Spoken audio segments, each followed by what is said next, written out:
Can you hear me okay? Oh, wait.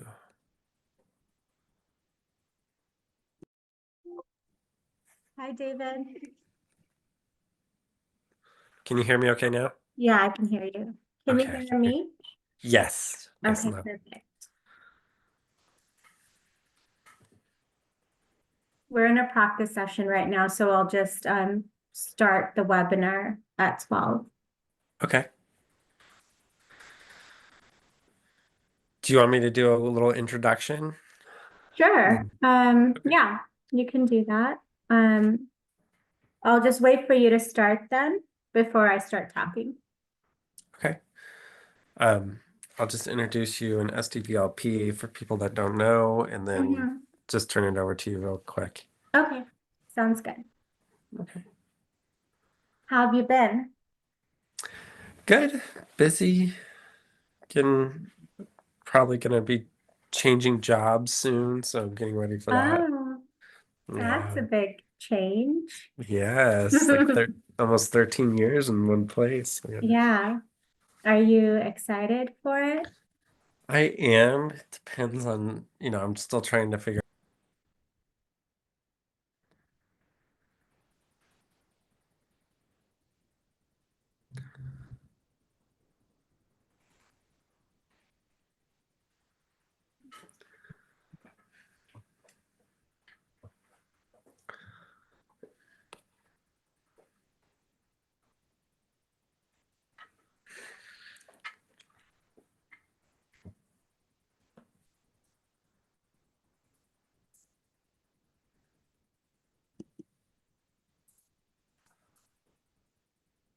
Welcome, everybody. If you're joining us, we're just going to give it a few more seconds and then we'll allow a couple more people to join us.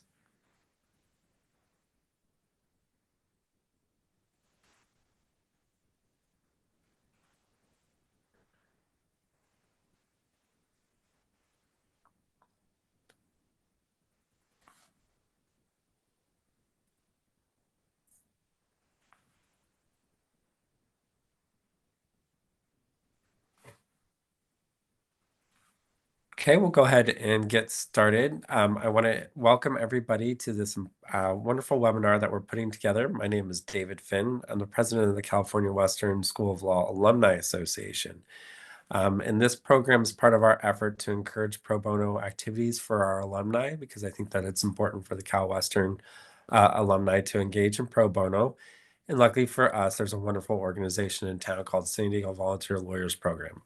If you're not familiar with them, they are a wonderful organization. They're a nonprofit and staffed by wonderful staff attorneys that cover a wide variety of programs that you can assist with in pro bono. Today, we are meeting with the Domestic Violence Restraining Order Clinic. It was one of their, I think, my favorite program, I'll say. And it's a wonderful program that we're going to hear about more today. And I'll speak a little bit at the end because I'm also a volunteer there as well. So without further ado, I'm going to turn it over to my good friend and one of the best staff attorneys in the program, Bhavani. She'll take it from here. Thank you. Thank you, David, for the introduction. And thanks to all of you for joining us today as I talk about our domestic violence program. You should all have received the slides that I will be using today as I'm presenting. And I'm just gonna put up my screen share.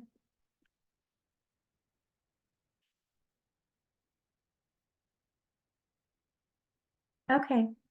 So as David mentioned, I am the supervising attorney for a domestic violence program.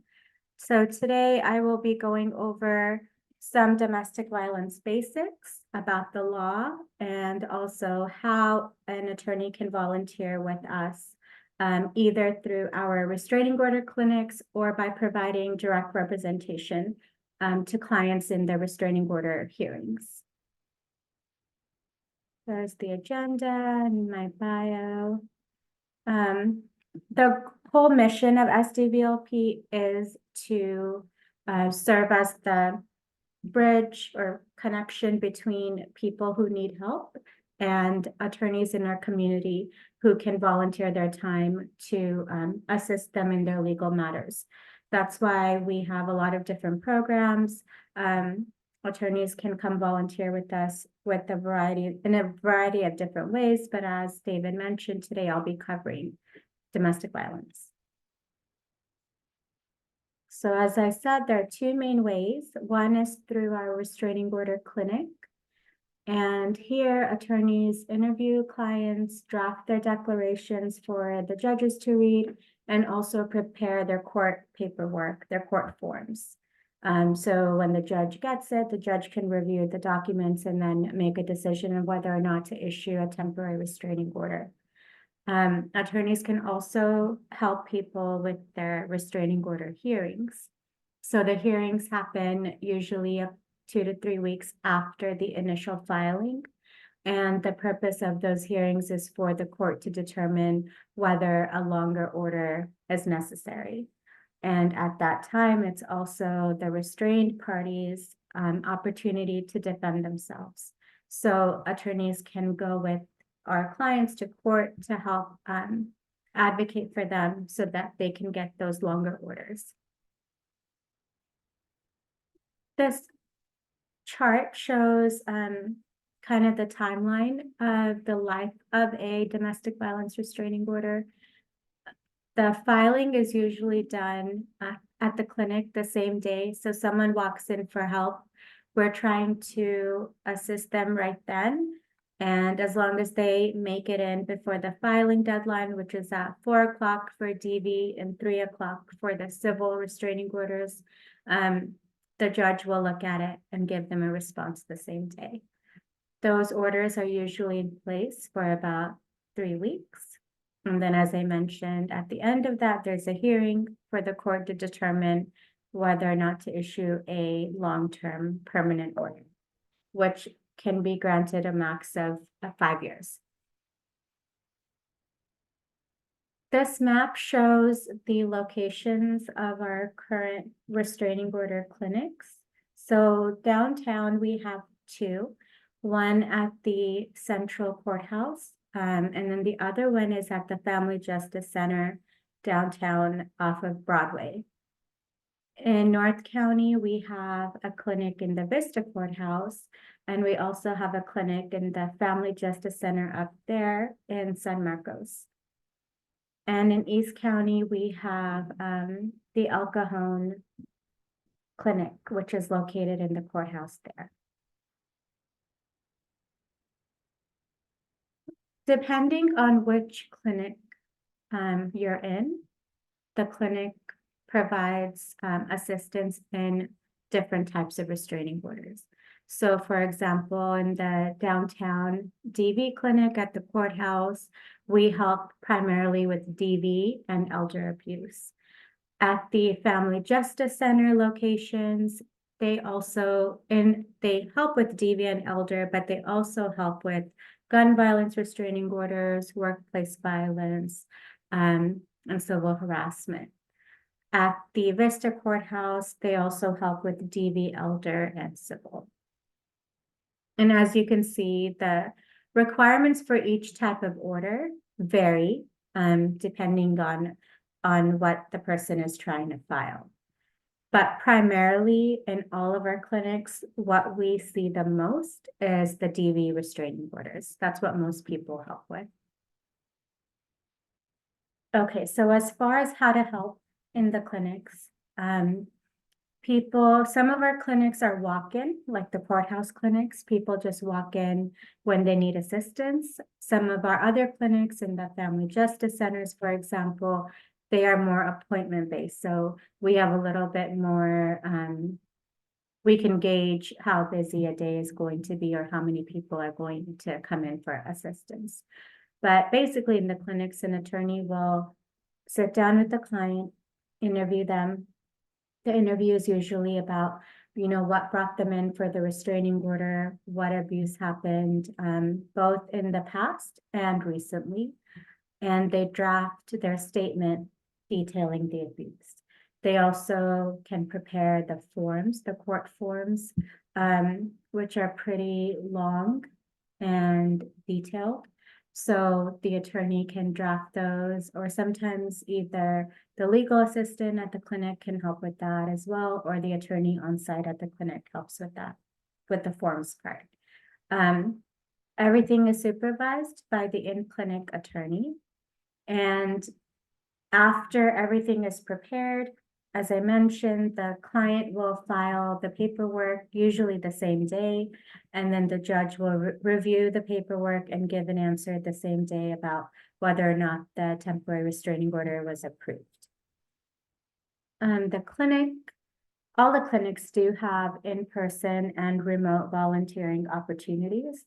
So in the past, before COVID, we would require all of our attorneys to come in to the clinic in person to provide any volunteer assistance. However, when COVID happened and we had to kind of change our model to be able to continue to help people, and we've realized that it's something that really is a win-win for everyone involved.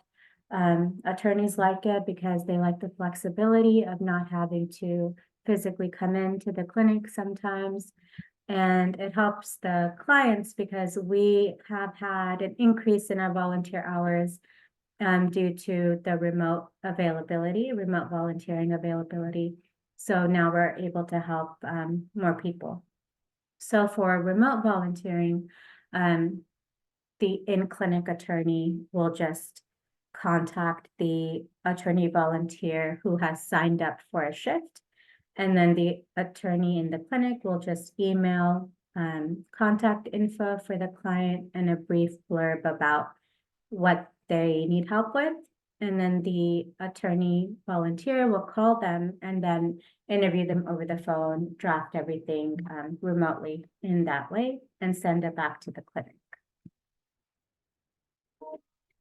So because we primarily help with domestic violence restraining orders, that's what the focus of my presentation will be on today. So as far as the legal substance of the presentation, it's mostly will focus on domestic violence restraining orders. So for these types of restraining orders, there are two requirements in order to qualify for one. Number one is an act of abuse, and number two is a domestic relationship.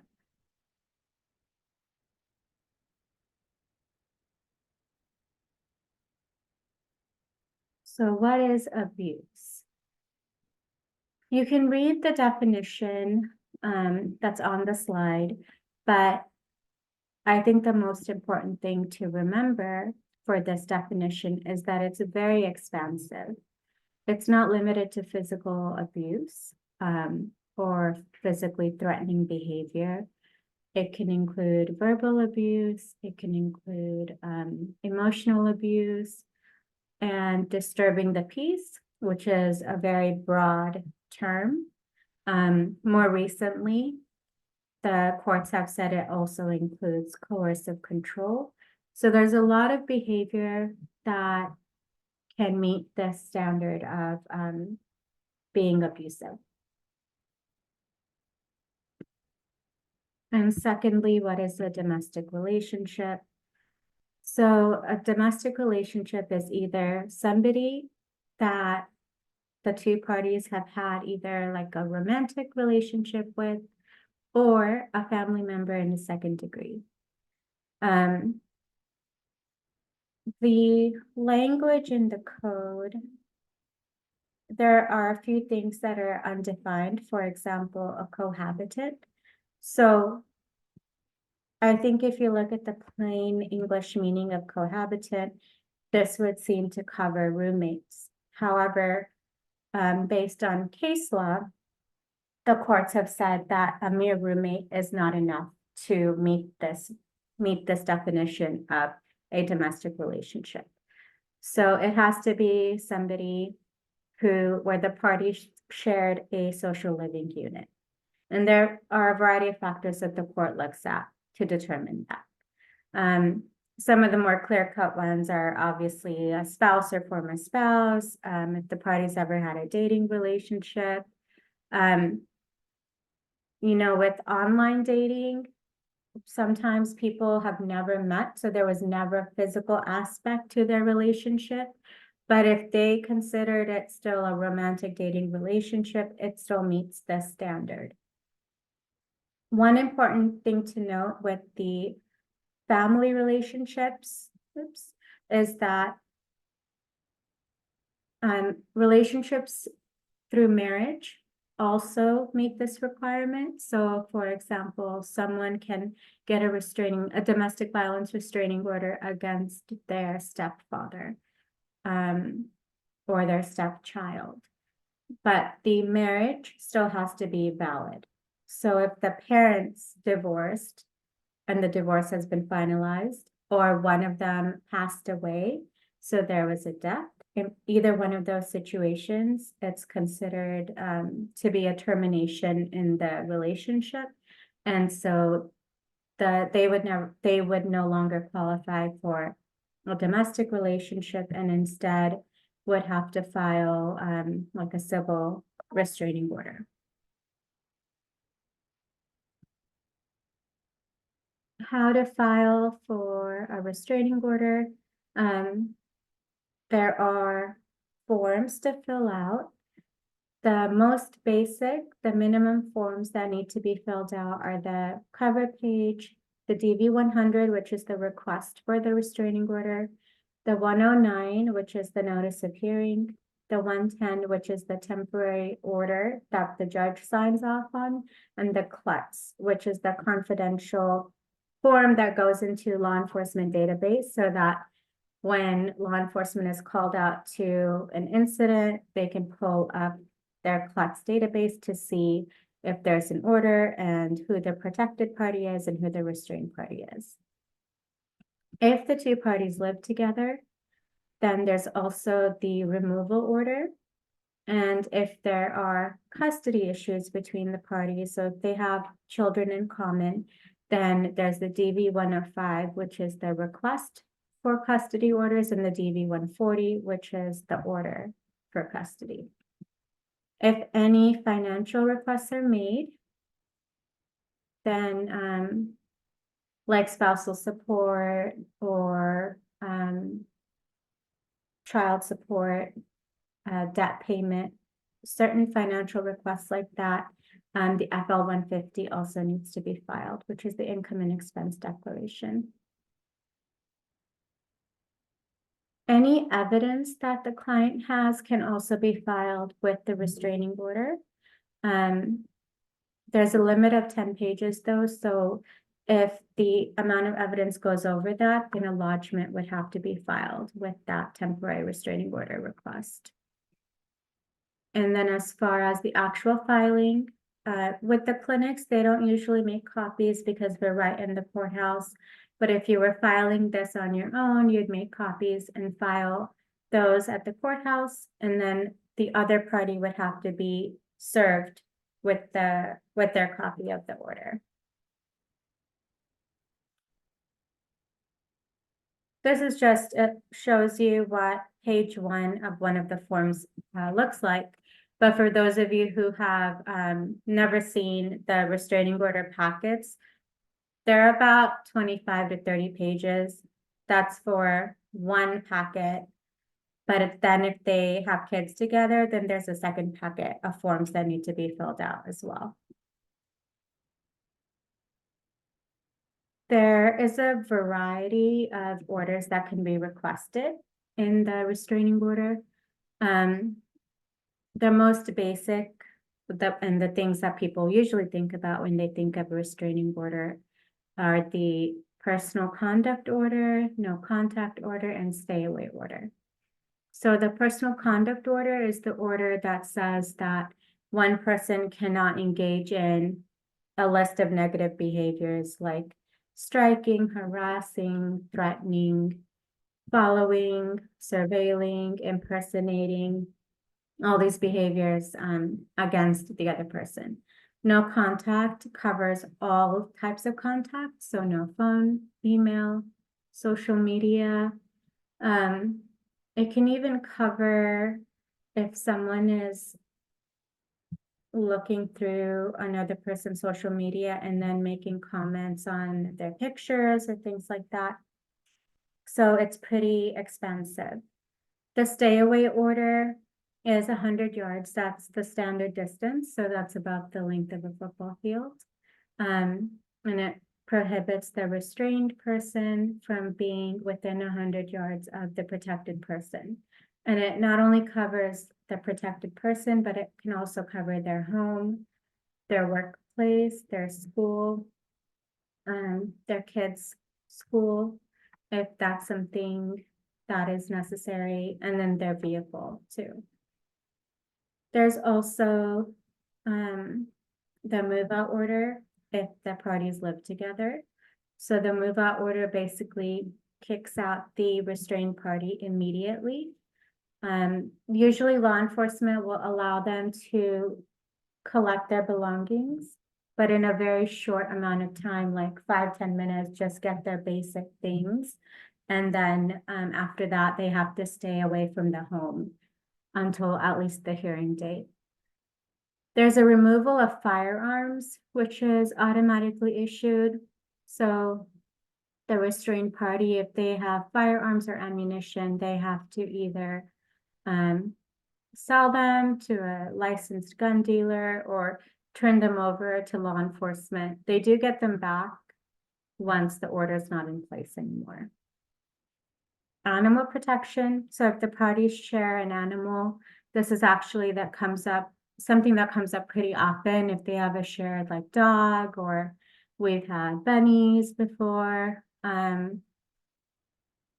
They basically request temporary possession of the animal, and the judge can order that.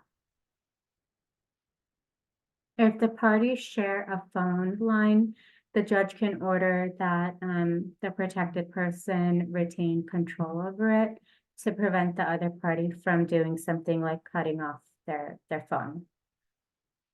Custody and visitation orders, as I mentioned, if they have kids together. Property restraint, this is only if they're married, then, or registered domestic partners, then it allows, it prohibits the restrained party from doing something like emptying out bank accounts or unilaterally trying to sell the house or undertake any huge financial decisions like that. Reimbursement of damages. So if during the incident, a cell phone was broken or a vehicle was vandalized, then the protected person can request reimbursement for those damages. Property control. We see this most often with things like a shared vehicle. So, for example, this morning I helped a client who needed control of the vehicle because they had two actually, but they were both in her partner's name, and they had two kids together. She needed one of the vehicles so that she can transport the kids to school, to their doctor's appointments, things like that. But he was the one working, and so he had the financial control. And then he told her, well, you can walk. One of their daughters was 7, so she had to go to school, and he told her that they could walk, but it was about 4 miles away. So in that case, we requested property control for the car, one of the cars, so that the protected person could have it. Batter intervention is those are DV classes with which the judge can order at the hearing. They're not granted at the temporary stage of the restraining order, but it is something that should be requested in the temporary order if the client wants the other party to take those classes. The restrained party is ordered also to not cancel any insurance benefits. This is something that's especially helpful if the restrained party is in the military, just because of how because of how solid the military benefits are, and they usually cover the partner and the children. And so this is an order that prevents the restrained party from canceling that insurance. There's also a blank part of the order where we can request the judge to order something. It has to be something that fits within the goals of a restraining order and what it's supposed to do. But one of the things, for example, that we often write in is language prohibiting revenge porn, because a lot of times we've seen the restrained party publicizing sexually explicit photos or videos of the protected person. That's not behavior that is specifically prohibited automatically in the restraining orders as they stand now. And so for cases where that comes up, we do write in that order for the judge to approve it. Okay.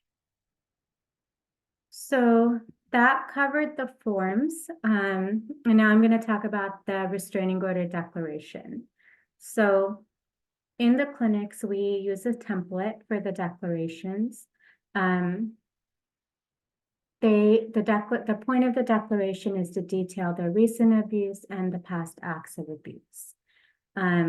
We provide the declaration to all of our volunteers so that they can use it, and the court's used to seeing our format. So usually when the judges see a restraining order, they already know that it was prepared by the clinic based just on the formatting of the statement. The standard of proof is reasonable proof of past acts of abuse. It doesn't have to be multiple acts of abuse. It can be just one. And at the TRO level, the judge is not speaking to the clients in person. And so when it says reasonable proof, that just means whatever the person filled out in their declaration or the attorney filled out if there's a volunteer working with them, as far as detailing the abuse. So they're not required to provide any additional evidence or anything. At the clinic, we do try to prepare these declarations as if the protected party wants to go to court, wants to get a longer order.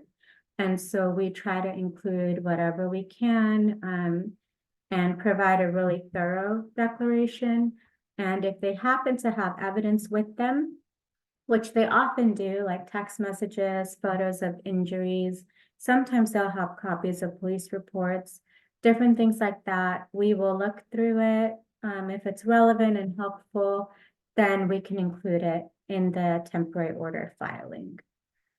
A lot of times also, though, people come in, right after an incident happened and they don't have anything with them. If that's the case, if you're working with them, you can still tell them these are the kind of things that would be helpful. So if you have them at home, then you can collect them and then come back to court to file those. To kind of illustrate what a difference it makes for our clients to have the assistance of an attorney, I have this example of a declaration that was written by one of our clients for her restraining order. And then the next slide shows the same set of facts and how an attorney drafted the declaration for her. So in this little paragraph, she wrote that her ex went to her house unannounced with his daughter. She left her kids inside, and then he was banging on the door, so she stepped outside and she let him know that he had to leave. And it sounds like they had kids together, so she told him he couldn't see the kids right then. So that's what she wrote. It doesn't sound so bad. It's not clear that it's harassment just from what she wrote, especially because if they do have kids together, he does have a right to see them. So we would need to know more about what exactly was going on. But here in the attorney's statement, the attorney detailed that the harassment had been happening since 2019.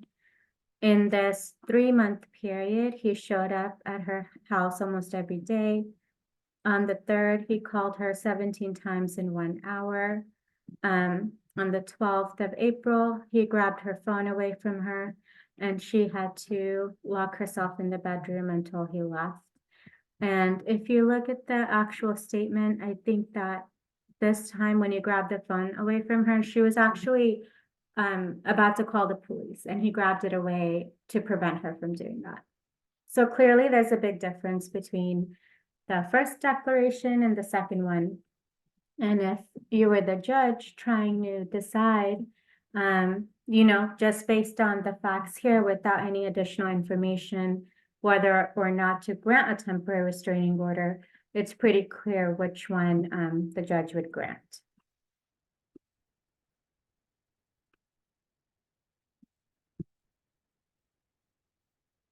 Okay, and this is something that I just like to point out as far as working with people who have been through trauma and maybe really difficult or dangerous situations.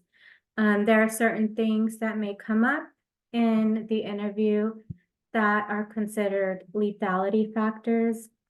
And it's just something to keep an eye on and to take into consideration when advising the client on perhaps what they need to do for next steps, or maybe safety planning steps that they can take.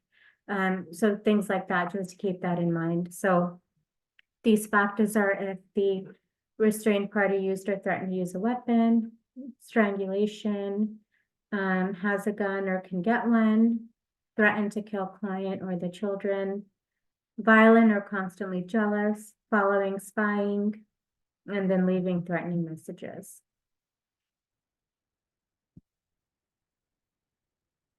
One thing about trauma is that it can manifest in a lot of different ways and it affects people very differently. In the clinics, when interviewing clients, I've seen this in a lot of different ways. Some of the more common things I would say are avoidance, where people don't really want to talk about what happened, or they're very generic about it. They don't want to get into details, or they can be frustrated with the process, that this is taking so long, or that they have to tell their story again. They already told the police officer, why do they have to tell you? They also may have difficulty concentrating or focusing. And a lot of times, in our declarations, we do try to be a little bit chronological to kind of set the scene for the judge, describe things as they happened, but that's not always possible. And so that's something that comes up often, where someone that we're talking to will just jump around and kind of be all over the place in their storytelling. They can also be suspicious of just authority or have trust issues because they may not know what is okay to tell you and what's not okay, or they may feel that if they tell you something that they'll be judged. And then one thing that's not on here that I've also noticed is sometimes people laugh or they'll talk about something and it looks like they're smiling, and it can come off like the person's not serious, or they're lying, or they're not taking this seriously. But oftentimes that also is just a coping mechanism. So those are also things to just remember when interacting with somebody and interviewing them, that if they're behaving in one of these ways, it might just be a reaction to the trauma that they've experienced. some tips about trauma-informed lawyering is to respect the client's body space, be sensitive to the gender factor. Most of our clients seem comfortable with talking to men and women, but usually with something that's a little bit more sensitive, like let's say a brutal sexual assault or something like that, that was maybe perpetrated by a male on a female, then usually at the clinic, we will ask the client, do you feel comfortable talking to a male attorney or prefer a female attorney, just to make sure that they feel comfortable in disclosing the details of the abuse. A lot of times, we do at the clinic, we want people to get help. We want them, especially after hearing all the details of the abuse that they've been through. We want them to get the restraining order. We may think that that's the best thing for them to do, but it's really important to not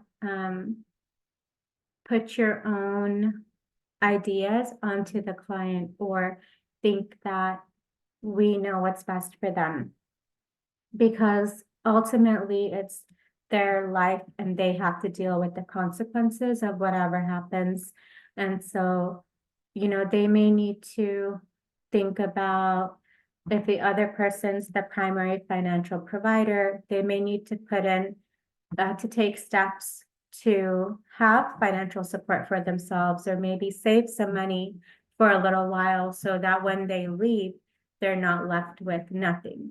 So there are a lot of things that someone needs to think about when making this decision to leave an abusive relationship. So it's really important to remember that and keep that in mind when interacting with the client. Avoid judgmental language, of course. And the small talk phrases, that's usually referring to things like, when we first meet somebody, we'll usually say, how are you? I hope you're doing well, things like that. And sometimes when you say, how are you, to somebody who just walked into a domestic violence clinic, they can take it like, why are you asking me that? I'm obviously not doing well if I'm here. So just be a little careful with your phrasing. Be flexible. Sometimes the client may need a break, and that's fine. You can tell them, sure, you can take a break 5-10 minutes, and then we can come back to talking about this. Or even if they can't finish what they're doing today, the same day, and need to come back, that's fine too.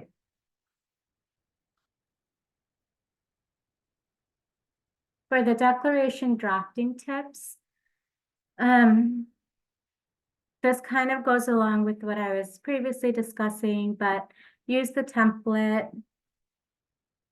Chronological events are really helpful for the court to kind of see the whole picture. If something doesn't make sense, then ask the person for clarification. I know sometimes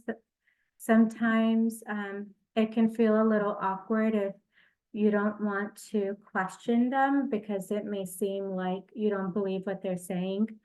But ultimately, if it doesn't make sense to you, it won't make sense to the judge. And we're trying to put our clients in the best position to be able to represent themselves and answer the judge's questions at the hearing. So definitely ask for clarification if something's not clear. A lot of clients are uncomfortable saying bad words or like insulting language, but it's really important for the court to see specifically the language that a person uses, especially if the language is happening in front of the kids. So what I've done in the past is ask the person I'm working with to write down the words instead of verbally saying them out loud. And that has seemed to help. If the client mentions evidence like text messages, video recordings, things like that, then we always ask to see it first. sometimes people don't know how helpful the evidence they have is. And then on the other side, sometimes people think something they have is really helpful. And then when you look at it, you'll realize that it's not, or even worse than that is if it actually could hurt them. So when we're trying to advise them, we definitely want to look at any relevant evidence that they think they have and advise them on whether or not it's helpful to include. If someone doesn't remember a date, that's fine. You can just ask questions about it to kind of get an approximate. So do you remember the month? Do you remember which kids were born by then? Do you remember if it was in the summer or had school started? Those kinds of questions that kind of allow the person to place when an incident might have happened. And then this is a really important one just because we've seen it happen so much, which is specifying that when you're asking for incidents of past abuse, specifying that we're not talking about only incidents that were reported to law enforcement. Over and over again, I've had conversations with people where I ask them, has this person ever hit you or pushed you or touched you in any way that you didn't want before? And then the other person will respond and say, yes, but I never reported it, so it doesn't count. And that's not true. So the court doesn't care if it was reported or not. And for us, when we're writing the declarations, we definitely want to cover everything that, that's happened. And if there's so much and it's too much to put everything, that's okay, as long as you pick out some of the more important incidents. But definitely doesn't matter if law enforcement was called or not. Some practical considerations. All of the documents filed, including the declaration, will be viewed by the other party. So if the client has specific things they don't want the other party to know, then you should try to leave it out if possible. One thing to think about regarding service, if the two parents share the children, they have shared children together. And in the restraining order, the judge ordered the protected person to have the kids. I try to advise clients to wait to serve the party with the restraining order until they have the kids in their possession first. And this is just because sometimes if the other party already has the kids and then they're served with the restraining order, they may follow the order and return the kids to the protected party, or they may say, you know what, you did this to me, you filed this order against me, so I'm just going to keep the kids and there's nothing you can do about it. And they can just sit at home with their door closed, and then the protected party will not be able to get the kids in that situation. Law enforcement can't just walk in there even if there's a restraining order in place. So there is, of course, if the kids are in school, then the restrained party has to take them to school, but usually that's not something that's enforced immediately. So that's just something to keep in mind. There may be criminal immigration consequences because whatever's filed, it is a public document, it's a public record. So if there's a pending criminal case or immigration proceedings against your client, then you should just take that into account when drafting a declaration for them. And then, of course, remember that the restraining order is just a piece of paper. So although it is supposed to grant a certain level of protection, you also have to just think about the practical consequences, and also if the other party is likely to care about an order. Do they care about going to jail? Do they have anything to lose? What effect will the restraining order have on the other person? And then just briefly, I'm gonna go over our restraining order hearings. Because as I mentioned, that is something that attorneys can help with as well. They can draft supplemental declarations, gather additional evidence that maybe wasn't submitted with the initial filing, and then file those with the court.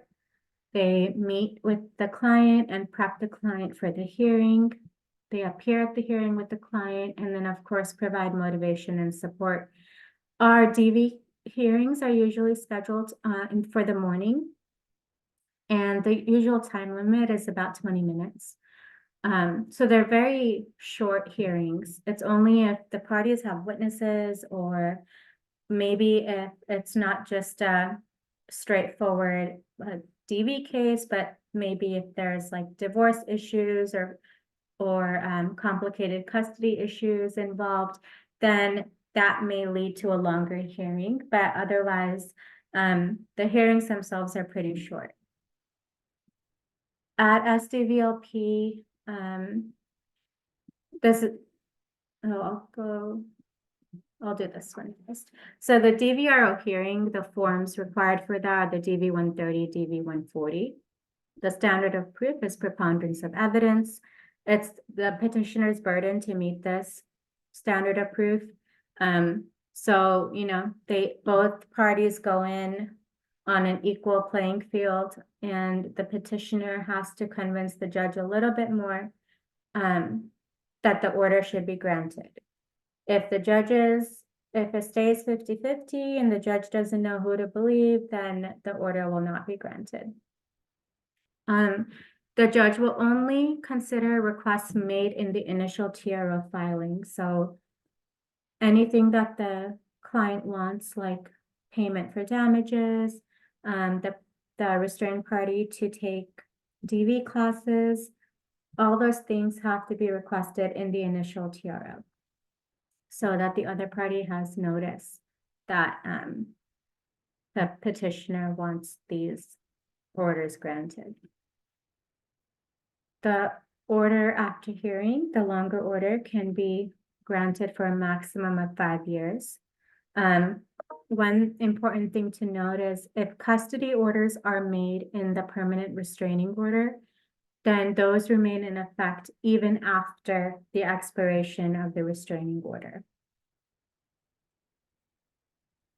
And sometimes the court will grant mutual restraining orders. So for people interested in providing representation to our clients requesting restraining orders, we do offer a lot of support. We have trainings, we have a training manual, we have checklists and cheat sheets, basically like written out, how do you admit evidence, how do you authenticate evidence, so you know exactly what to say in court. We also have sample documents and templates, and all of our, just like in the clinic where we have an on-site attorney supervising everything, for our cases that are placed with pro bono attorneys for representation, they're all supervised by one of our staff attorneys in our family law team. So you always have someone to go to with questions.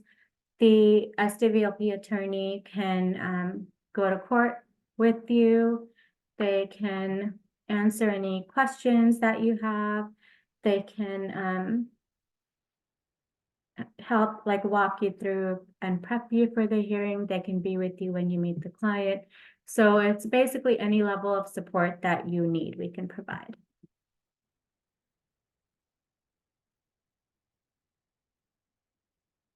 And I just wanted to emphasize how much your help really does matter.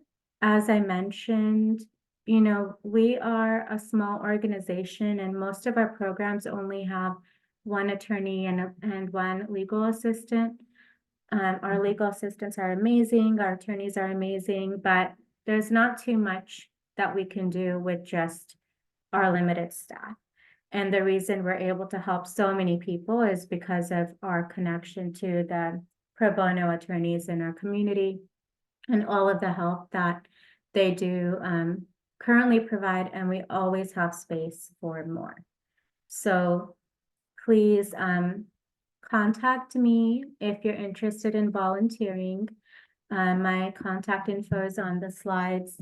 Email is usually the best way to reach me. And you can just let me know what you're interested in, what specific location, what type of volunteering. And if you're interested in something other than domestic violence, we probably have an opportunity for you as well. So you can let me know if that's something that you would want to do instead. And now I'm going to turn it over to David again, because he is one of our amazing volunteer attorneys, and he can tell you kind of his personal experience and what it has meant to him. Thank you, Bhavani. And I want to say again, I want to say thank you to everybody that's here today on this webinar and that's considering doing the domestic violence pro bono work. It really is amazing work. And what I want to do in my time here today is just kind of share with my perspective as somebody that's coming in volunteering, I have a busy day job. How do I fit it in? What is it like to actually do it? And why do I do it? And so I want to, start with saying one way to look at this is that you have the opportunity here to have um, a shift, right? Either at the clinic or doing a hearing in which you come out of your regular job, whether it's, civil contracts, real estate, or whatever, and get to do something that's totally different and something where you really are helping somebody that is, usually fearing for their safety, or, you can make an immediate positive impact by helping them get the restraining order and that they need. And that's really something that we don't get a whole lot of in our, usual day jobs. I know cases will take years sometimes. Here, it's so wonderful to just have an immediate impact in helping somebody. And really grateful to the SDVLP for having this opportunity for us. Um, I volunteer usually for a 4-hour shift at the clinic, and I try to do that at least once a month. And that's my goal. And people have more or less time, and I certainly don't every don't always make it every month. But that's my goal, to try to just do a 4-hour morning or afternoon sometime in the month. And I just look at my calendar and I say, next Wednesday I have a very light day, and I'll email Bhavani and I'll say, Bhavani, I'm available next Wednesday. Do you need somebody? And she'll say, oh, I've got, 2 people coming in already. We probably don't need you. Or yes, that would be great because we have nobody coming in and that's a busy day. And then you come, you show up. They have amazing training, and they'll have a supervisor there. So you get off the elevator there on the 4th floor of the new courthouse and go into the clinic. And they have sometimes when you get off the elevator, there are people that are just waiting in line to have somebody help them with their packets, with their restraining order packets. And you're there to help. And it really is, you can tell that you're needed right away. They have a wonderful paralegal once you walk into the office, named Hilda, and she's, the master at the form. She helps you do a lot of the paperwork so that your real job is simply to help the client. And, you do that. And I'll talk about that in just a second. But as far as what you need to show up, you don't need any kind of legal, knowledge of domestic. What you've got here from Bhavani is all you really need. They have malpractice insurance that will cover you. They have an on-site supervisor that will check everything you do. So it's really not a lot of risk for you as a practitioner to go in there and help a client. Um, what you do when you walk in is the client will have already been screened. Usually a supervisor like Bhavani will have looked at their initial screening and say, this, it looks like we're going to be able to help this person. And then your primary job at the clinic is to help them write their declaration. And, I look at it as your job is to really just help them tell their story to the courts because um, when the people come in, I see a lot of times that they've just recently had the incident occur within the last 24, 48 hours. And they're really, maybe have never met an attorney before. This is their first time in a court.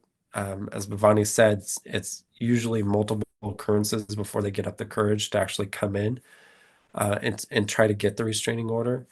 So it's really your job to be somebody that's compassionate and understands how hard it is for them to come in and tell their story to a complete stranger, an attorney, and just help them get their story out because it's hard for them being victims of trauma.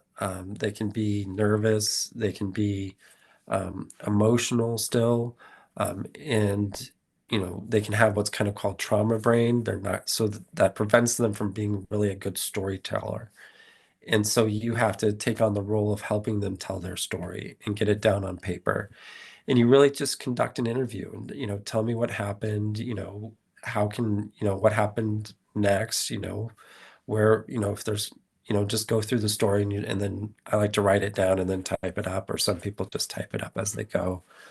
Um, but you just, you try to be as supportive as you can. You help them, tell them about the process, where to file the paperwork, how to get it served, that kind of stuff, and just um, make sure that they get it done. And, you can, if you get it filed, in the morning, they can get the temporary restraining order by the end of the day. Um, and that's really great work. And then obviously there's the direct representation when you go and help them actually at the hearing, which would be a great opportunity for people, especially new attorneys, to get some courtroom experience because you are in front of a judge. It is a hearing, and it's just tremendous work to be able to do and great experience if you don't otherwise have the opportunity to get in the courtroom and really just help somebody that everybody that I've been through, everybody that I've helped in the last couple of years is just all of them are just, great people that deserve an attorney to help them out, get through something very difficult that they're going through. Um, so I want to leave a few minutes for questions, but I want to just stress that, when you really are needed in this program. And I really do want to encourage you, if this sounds like something that you would be interested in doing, to just take the leap, give it a chance. It really, a lot of times when I bring people for their first time and they leave, they feel like they've really done something as an attorney that's made an impact on their community that they've not otherwise gotten to do as an attorney for, years or something. And it's really that's the benefit that can't be overstated for us, for volunteers, to do this type of work. Um, I just want to mention, getting off on that fourth floor elevator and coming into the clinic and looking in the hallway and seeing, six or seven women lined up filling out their packets, and that there's only one volunteer to help in the clinic. There's days like that, and I think that the more people that we can have volunteer and help, the better for the people that need it, and it really is a good experience for everybody that's volunteering. So I can't encourage it enough. And it really has been nearly 20 years into my practice. It's one of the best things I do as an attorney every month. So I want to give a little bit of time for questions if anybody has any. I, if you do, you can go ahead and type them into the Q&A box at the bottom, and we'll try to address them. Um, if not, I do want to still direct you to the SDVLP website, where you'll see a lot of volunteer opportunities. We're going to have another webinar next month on the guardianship clinic, and I hope all of you can attend that, because that's a wonderful way that you can volunteer and do some pro bono, and it's a wonderful clinic as well. So you saw the email with that, with this email. And then Um, Last but not least, because I am with the California Western Alumni Association, I want to let you all know that the Alumni Association is going to be opening up recruiting for board members in the next couple of weeks.